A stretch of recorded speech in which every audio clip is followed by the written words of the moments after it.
जादुई जंगल का नया राज। जंगल में दिल पत्थर की रोशनी तो वापस आ गई थी, मगर एक नया सवाल पैदा हो चुका था। अगर भेड़िया खुद नहीं जानता था कि वो पत्थर चुरा कर क्यों लाया, तो फिर इसे कंट्रोल कौन कर रहा था?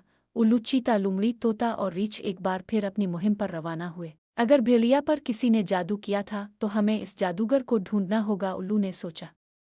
लेकिन ये कैसे पता चलेगा कि ये किसका काम था? तोते ने परेशानी से पैर फड़फड़ाए। उल्लू ने गहरी सांस ली। हमें जंगल के सबसे पुराने राजों में से एक को खोलना होगा।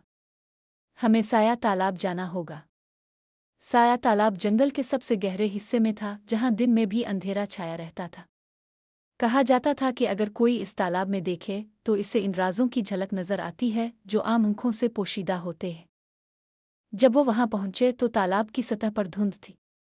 उल्लू ने अपनी चूंच से पानी में हल्की सी लहरें पैदा कीं और सब जानवर हैरत से देखने लगे। पानी में एक धुंधली तस्वीर नमूदार हुई। एक पुरअसरार झुकी हुई शख्सियत जो एक पुरानी दरख्त के नीचे बैठी थी, हाथ में एक चमकदार लाकेट लिए। ये कौन है?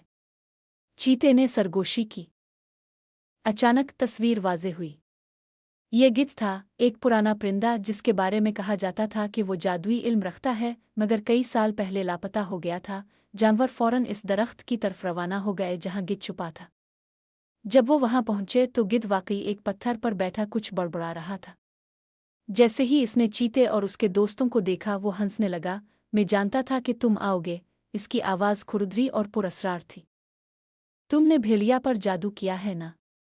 लोमड़ी ने तेज नज़रों से कहा। गिद्ध ने सर हिलाया।